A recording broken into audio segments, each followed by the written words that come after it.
Welcome to the public session of the Finance, Business, and Capital Planning Committee. As everyone is aware, our country is faced with an unprecedented public health and economic crisis brought on by the COVID-19 pandemic. Like other institutions of higher education, Penn State is not immune to the significant financial challenges brought on by this pandemic. So before we begin our official committee business today, I would like to call on President Barron to provide some context to the current crisis and to briefly outline some of the measures the university is undertaking to mitigate the financial impact of this crisis. Dr. Barron?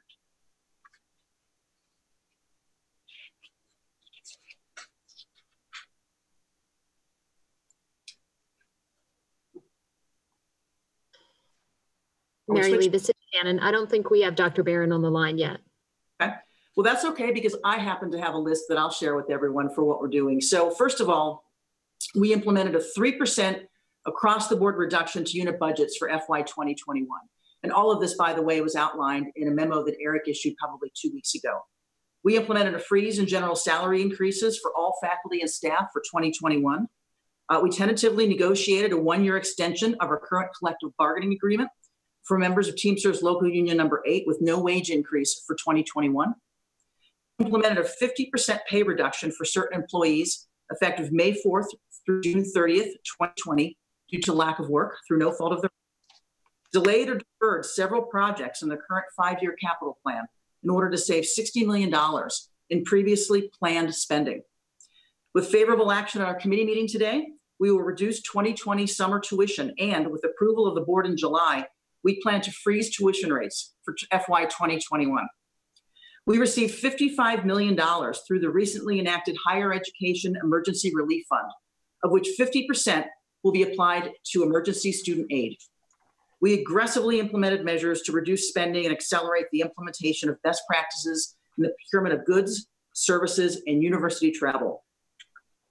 In the midst of the crisis, despite all of this, we maintain healthy reserves, borrowing capacity, and a strong credit rating as recently reaffirmed by Moody's AA1 and Standard & Poor's AA with a stable outlook.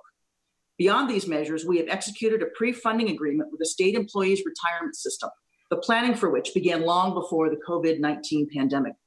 This will in effect provide an estimated annual savings to the university's operating budget of $57.3 million, of which $40 million will directly relieve pressure on our education and general budget. Before we move on, I don't know if Eric, you joined and you want to add anything, but I would like David Gray to provide some color on our bond offering this week and that outcome. But before, David, I hand it over to you. Eric, President. Okay, well, I can think of nothing better than giving David the floor to talk about an exceptional outcome for which he has worked valiantly with his team to get it done, and he more than did. So I would love to yield the floor to David. Thank you, President Barron. I really appreciate that. So we did conclude the pre-funding agreement with SERS last week. We completed the short-term bridge loan with Barclays Capital to bridge us until we could get to the bond market for our long-term debt offering, which we concluded this Tuesday, the sale of our bonds. We obviously were nervous about this, as I think all of you were. The market, of course, these last couple of months has really experienced incredible turbulence and volatility. And if we had attempted to do this 2 months ago, I don't think we would have been able to pull it off. But very thankfully, the market stabilized, interest rates held very, very solid. And our bonds, when we went to sell through our lead underwriter, Barclays, we were actually 2.7 times oversubscribed for this $1.065 million billion issue. And which is tremendous when you consider that this is far and away the largest bond issuance in the university's history. And to have that oversubscribed to that extent is truly remarkable. Most, I think, remarkable of all is the fact that when all the dust had settled and we calculated the all-in or true interest cost of the 30-year issue, that interest rate that we secured for the 30-year debt is 2.71%. That is in contrast to, you'll recall, the 3.25% interest rate that we had been projecting all the way along. I think Joe Donchez and I were hopeful that we'd be able to come in under that 3.25% marker that we'd put out there, but never in my wildest imagination did I think we'd get as low as 2.71%. What that really has meant is, as we've had our net present value savings tally sheet recalculated, instead of coming in somewhere in the neighborhood of $430 million of net present value savings from this arrangement over the life of the deal, it's going to wind up being closer to $530 million. And we're still, the dust is still settling. We're still doing final calibration of the numbers, which we won't really have until we complete the closing next week. But in short, if you look at the original, what we had projected and shared with you previously in the way of expense savings from the pre-funding, that number was $57.3 million. The impact of lower borrowing rates tacks on another $3.7 million. And we also, unrelated to the bond issue, but still very much related to the cost of SERS, is the fact that our revised rates for the employer contribution rate for FY21, along with the fact that we will not be doing a general salary increase and are limiting hiring for the next year, should yield another approximately $8.8 million in savings relative to our prior projections. So all in, very close to $70 million in total budgetary savings from retirement that we should be looking forward to for the for the FY21 fiscal year. So a great accomplishment, and I'm very proud of the work that our team has done. And I really need to single out Joe Donchez, Jennifer Eck from the Office of General Counsel, Sue Whittemer and Jody Morosky, both from the Controller's Office, from our internal Penn State team, as well as our financial advisory firm, Public Financial Management, or PFM, and last but most assuredly not least, Barclays Capital, our lead underwriter throughout all this, who put forth Herculean efforts to really help steer us through this and bring home just a terrific result. Thank you. So the only thing I would like to add in there is, such a great outcome, obviously, but given the financial impact of COVID, it couldn't come at a better time. So it makes a huge difference. Thank you, David and Eric, and thank you both. You have really been leaders, not just in the past few weeks, but the past several months, coming out ahead of some of the challenges we're going to have, putting things in place, pulling all the levers. 8 weeks ago, we didn't think this bond opportunity came at the best possible time, and we didn't think it was a slam dunk, but what you did this week was nothing short of miraculous. And sometimes you get lucky, and the harder you work, the luckier you get. But the fact that we have prudent financial management and a strong balance sheet and stable outlook by the ratings agency, I think went a long way for us to make this happen. So I want to thank you both for your leadership. All right. So now we'll move into our committee matters. Given the conference call / Zoom format of this meeting, we're going to do things a little differently from our typical in-person meetings. First, I will ask Crystal to take roll of those voting FBC committee members who are present. Please be sure to unmute your connection before announcing your presence. Second, we will only take questions from FBC committee members versus the larger group of trustees. All trustees have had several prior opportunities to review the action items before us and ask questions. As you'll recall, the committee received a detailed briefing on these matters during our April 24th Zoom conference, and all trustees had the opportunity to attend additional conferences on April 28th and April 29th. Crystal, will you do the roll call, please? Amoros. Here. Dambly. Here. Detweiler. Here. Dietrich. Here. Duran. Here. Benza. Here. Harpster. Here. Hartzler. Here. Here. Schneider. Here. And Short. Here. That concludes the roll. Thank you. All are present. We have a quorum. We will be discussing matters listed on the committee agenda, and we will be voting on those matters that require a vote. If you are going to move an item or second it, if you could first unmute your mic and announce who you are so that we have it on record who moved and who seconded, that would be helpful. So first on the agenda is the approval of the February 20th, 2020 minutes. May I please have a motion to approve the minutes? So moved. Who was that? Rob. Rob, all right. A Sorry. second? Second, Barb. Barb? All right, thank you. All in favor? Aye. Aye. Aye. Any opposed? None opposed? All right, thank you. Second is the approval of the March 19th, 2020 minutes. May I please have a motion to approve those minutes? So moved. Rob. Thank you. Abe Amaro, second. Thank you. All in favor? Aye. Aye. This is Lynn. I'd like to have my name added to the attendees at that last meeting. Okay, so your name was missing and you want to have your, that's right, you were on the last call. Okay, so if we could add Lynn Dietrich. Thank you. Thank you. All right, thank you. We will be voting on 3 other matters that require approval. Item 1, proposed naming of the proposed art museum, Palmer Museum of Art at University Park. At this time, I'll ask President Barron and Bill Sitsabe to present.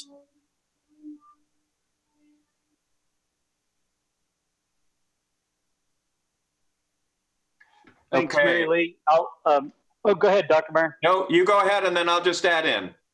Yes, sir. So the Facility Academic and Naming Committee is recommending the Palmer Museum of Art be the name for the new art museum. Based on the tremendous gifts that we've gotten from the Palmers, we believe in excess of $56 million in total. And that came in terms of both art that was donated to the collection as well as cash gifts that were significant.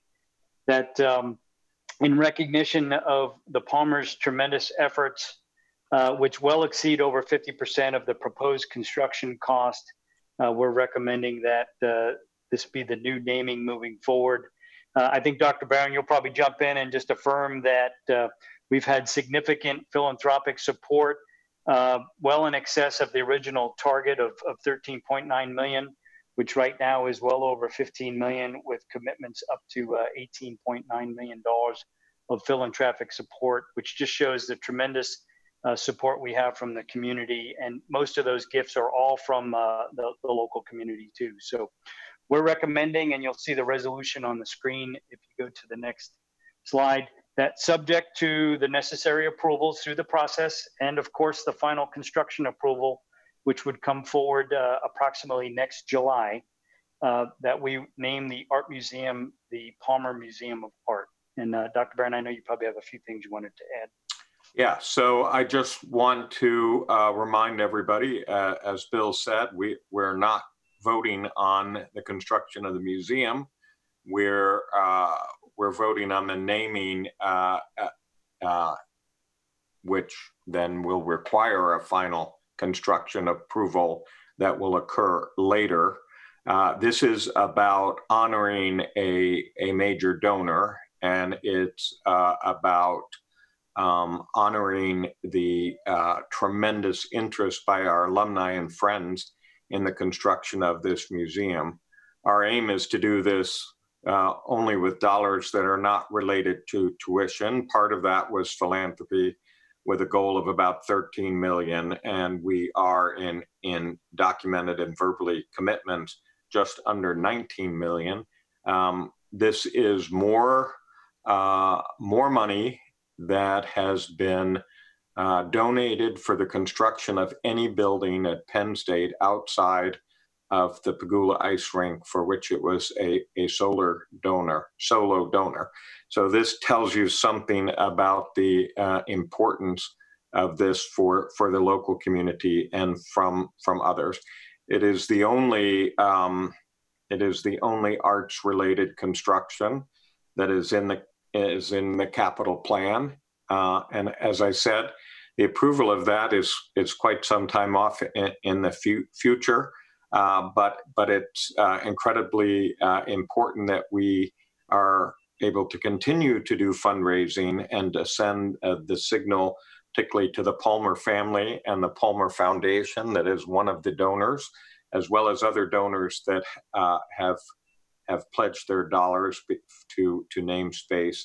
That we honor them and recognize those contributions. So for that reason, I really encourage you to recognize the Palmer gifts totaling $56 million by ensuring that with the approval of construction at a later date, that this museum will be named after the Palmers.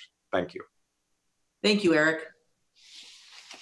Will the committee recommend approval of the resolution concerning item 1? And please identify yourself when you're motioning and making a second.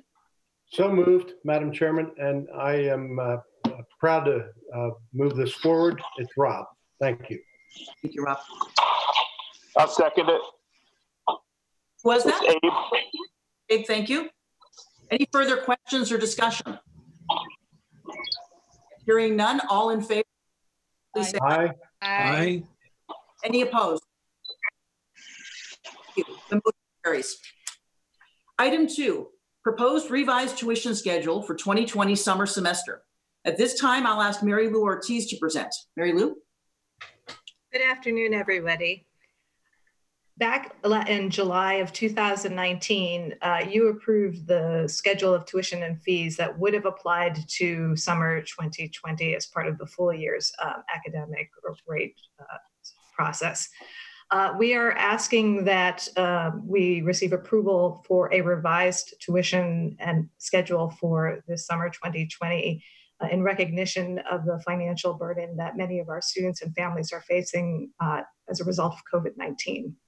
So we are proposing that the rates for University Park and any Tier 2 campuses, which are reflected here at Abington, Altoona, Berks, Erie, and Harrisburg, have their rates lowered to the Tier 3 rate schedule for undergraduate students, and that all other campuses rates be lowered to the Tier 5 structure.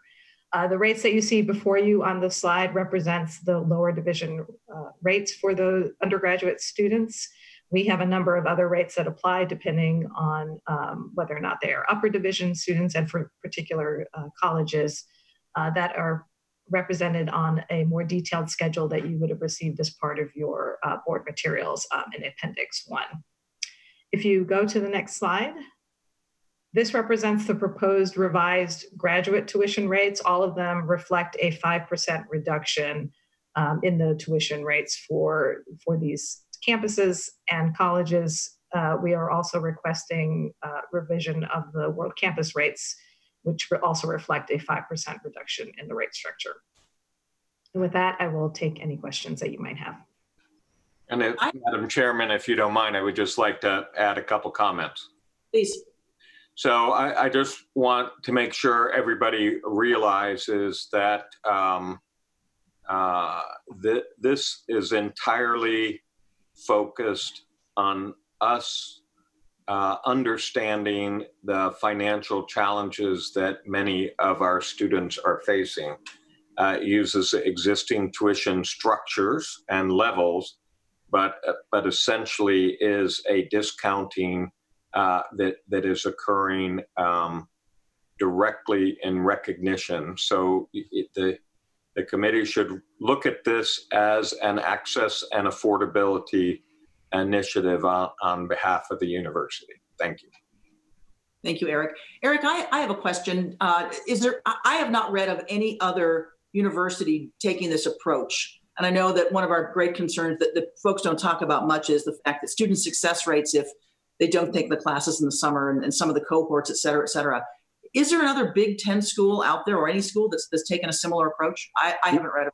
We have not heard of any, certainly in comparison of the Big Ten. And I believe David Gray actually asked this of his fellow financial officers, and none of them were doing this. And so we also know that we have a large population of students which are highly advantaged by the summer. And I think you would be impressed by the degree to not only have we looked at this as an access and affordability initiative, but but we have a couple of thousand students that are signed up for LEAP, and we have a couple of hundred students in summer pass programs, and they are eagerly participating and using this time with our ability to do synchronous education, very different than the World Campus, to be able to do synchronous education, to be able to bring them together as a cohort, learning together, getting to know each other, even though it's a remote environment. So I know of no one else that is doing this. Perhaps we'll learn of some as they learn about what we have done, but this is a deliberate access and affordability initiative with all the power of our ability to bring people together as a community and have cohorts to help them be successful. Thanks for that question. Thank you, Eric. Mary Lee, so how are we going to, I guess, publicize that to make it known to people that's what we're doing and the intent behind it? Because I think that's kind of a feel-good story, especially for Pennsylvanians. Yeah, so obviously there'll be some interest that occurs because of the board meeting in terms of that discussion. We have had many students that have applied, and of course they're being informed of this, and we're seeing some populations, I think, that were thinking maybe they weren't going to do it in the summer, and now they realize that they've got a distinct financial advantage that's on top of something like Summer Pass. But also, and I can't remember when you're going to hear about it, Lawrence Lockman's team has been working on what can only be called as a campaign that helps students realize just what the capabilities are at Penn State and the degree to which we can help get people to the finish line. And it basically is a message that combines the notion that we're ready. We've proven that. We're capable of meeting you where you are. That Summer Pass set of students as a cohort is an example. And we're going to get you to the finish line. And instead of waiting, you're going to help run the future. You're going to be the ones that are deciding how to do this as opposed to watching it swirl around them. So I think it's a wonderful campaign that the team there, Stratcom team, is developing, but it is targeted very much to the question you've just posed. Terrific. Other questions from the committee on this? Eric, once again, this is outstanding. So at this time, will the committee recommend approval of the resolution concerning item 2? So moved. Valerie. Thank you. Second, Lynn. Thank you, Lynn. All right, all those in favor, please say aye. Aye. Aye. Aye. Aye. Aye. Any opposed? All right, thank you. Our last item for consideration, the consideration of proposed interim operating budget for the university for the fiscal year beginning July 1, 2020. And Mary Lou, let me help you out a little bit here. All right, thank you. So this is really a plug. This is every year we do this. Our fiscal year ends June 30, and we typically approve the budget at the end of July at our board meeting. So we need to have an interim budget between now and the time we do approve that budget. This particular year, as you'd imagine, we have calls as everyone attends on Tuesdays where President Barron and his team go through all the different scenario planning across E&G and the auxiliaries, et cetera. This is still very much a moving target for what our full year budget's going to be, but at least we need to pass an interim operating budget between now, the end of this fiscal year, and the start of our new fiscal year. So, you see all the asterisks down below with all the what this does and doesn't include. Believe me, this is a plug required for us to get through the next 30, 45 days. This will change quite a bit by the time we approve it. So with that, Mary Lou. Yes. So I'm not sure I have much to add to that, Mary Lee. I think you did a great job presenting all of this. So, but the number that we are asking for approval for is a $6.85 billion interim operating budget for fiscal year 2021. We will ask for approval of a full budget on July 17th at the July board meeting. And as Mary Lee indicated, we will build in all of the revenue and expense projections that we we expect at that point in time, including the expected impact of COVID-19 on our full operating budget. So happy to take any questions about this item at this moment in time. Thank you. Any questions for Mary Lou? All right. Hearing none, will the committee recommend approval of the resolution concerning item 3?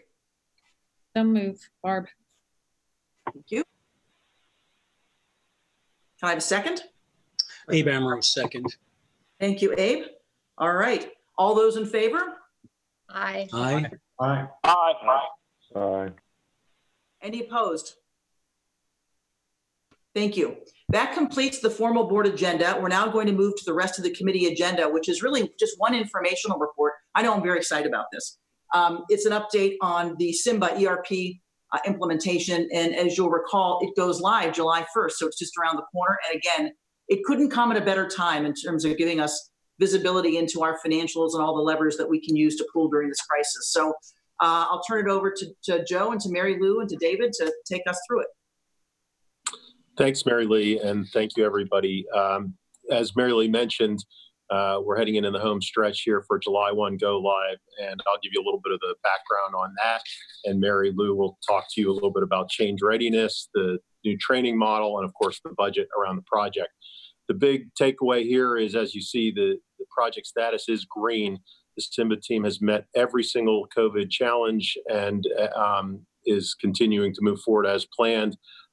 It's been nothing short of amazing to watch the entire team, much like the rest of the university, convert in 1 week's time from an in-person environment to an online environment. But in total, in every aspect of the project, we are green and on track and meeting all the deliverables on time and on budget at this time. Next slide, please. Just to refresh your memory, we have been at this for when you think about the explore and the realize phases, we have been at this for over 1.5 years. If you go all the way back to the prepare phase, we have actually been at this close to 3 years now. And we have just, as of the beginning of this month, switched over into the deploy phase, where we're actually preparing the university community and everybody for the final acceptance of the project. And you can see there by the star on the timeline that the July 1 launch. We'll talk about the support phase and ongoing in a moment also as well. Just a quick review of the overall Simba goals: robust and transparent reporting, easier forecasting, reduced risk, state-of-the-art security, replacement of all the redundant financial systems we have across the landscape, or at least better integration of the ones that need to still be there. Optimized and aligned business processes have all been our objectives as we've worked through the implementation. And as Mary Lee just mentioned, Simba is absolutely instrumental in aiding the university to meet the financial challenges and have the transparency and visibility we need in this current circumstances in the COVID-19 situation. Next Joe? slide, please. Yes, Joe, Mary Lee. they just explained the Simba is the SAP implementation for those who might not know what Simba is. Correct. So it's SAP. That is correct. So I mentioned the Simba team fully transitioned to virtual work in 1 week's time. The entire 100-person plus and consultants along with them all transitioned to working on 1 week's time. It has been truly amazing and gratifying to see that all come together. The system has been fully configured and tested. It's ready to be deployed. There were a number of internal discussions about, can we do this in the COVID environment, in a fully online environment, and although we certainly heard everybody's concerns and addressed all of them, we feel as a team we're as ready as we can be, and because of all the benefits of getting the system online as soon as possible, we just felt there was no other good decision other than to make sure we get this done. We've engaged over 1,300 users through the production readiness testing. We've reconfigured training and support to be 100% online. We were going to offer a number of in-person courses, but we've ramped that up and reconfigured it to make sure we give everybody the training they need. Mary Lou will talk about that, as well as this next point. There's been incredible and successful change management and engagement deployed to make sure everybody, not just the project team, but at this point, all of the users, whether they be super users, casual users, or just secondary beneficiaries of the new system, everybody is engaged. IBIS the IBIS to Simba cutover plan has been finalized. It is a July 1 go live date. There is a period in there where we actually take IBIS offline and put Simba online, which will actually be more like July 5th or 6th. That is not a delay. That is by design. And it is very much to script as far as what the whole project team has laid out. The plans for the sustainment organization are underway through a good chunk of fiscal 2021, and how we're going to staff that organization is well underway and should be coming together here in the coming months. Unless there's any questions for me, I'll just turn it over to Mary Lou at that point. Thank you, Joe. So change readiness is, as we've talked about in previous presentations to you, hugely important for this particular project. There had been a lot of talk about change fatigue at the institution because of our implementation of the new student information system and the HR system. But we've done a lot of work and learned some lessons from those previous implementations in order to make sure that we're effectively communicating, not just to the future users of the system, but also broadly across the university. And so the larger communication efforts have targeted both leadership and staff, focusing on our journey to Simba, making sure that we include all of our stakeholders in a comprehensive cutover and communication plan. And of course, training is very important. We had always had a just-in-time training approach for this, which started this month and will continue through next month in order to prepare everyone for the new system. And since we did have somewhat of a heads up that we were going to need to move to a fully online model, we were able to adapt fairly quickly once we all went into stay at home and transition our plans over so that all of our training could be delivered virtually in May and June. And in part, this has been helped by the ongoing training that had started well earlier in the year, including Simba 101 training that was self-directed training that users could engage in that gave them some basic grounding in various financial and budgeting concepts. And in monthly Simba sessions prior to this, where we kept our users engaged in the various changes that were coming up as part of the implementation of the new system. If you go to the next slide. This shows what our new training delivery model will be for our current training. So originally we had planned on users attending full day sessions with an in-person trainer, with some hands-on work being done with a trainer in person in the classroom.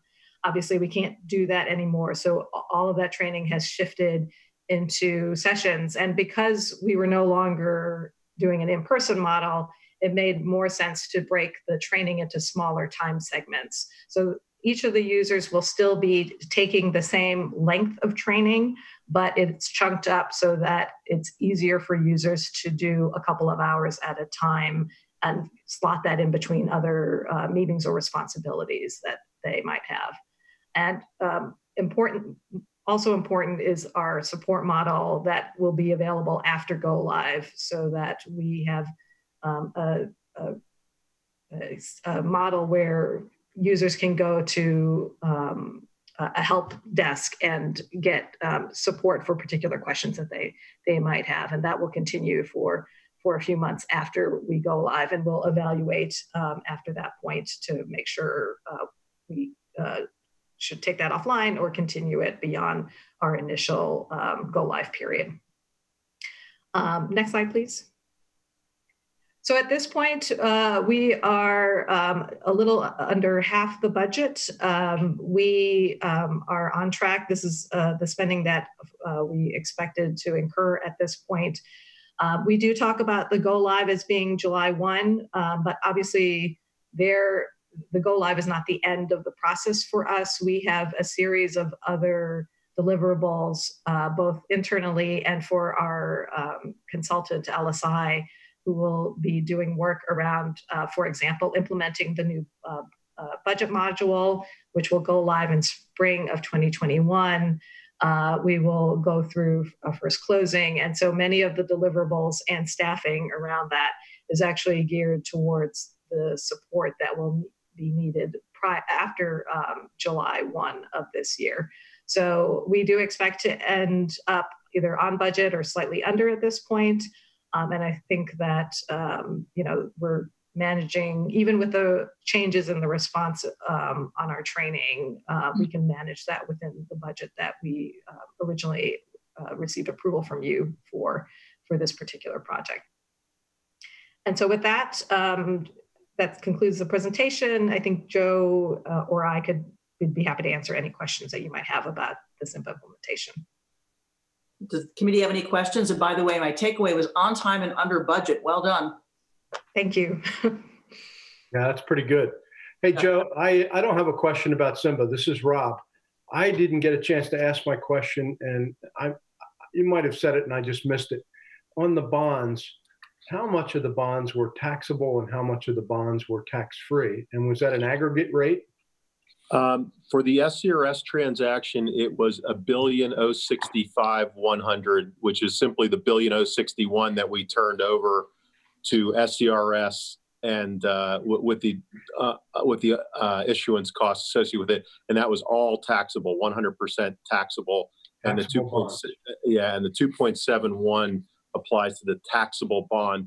We had a small small tax exempt bond issue we did at the same time.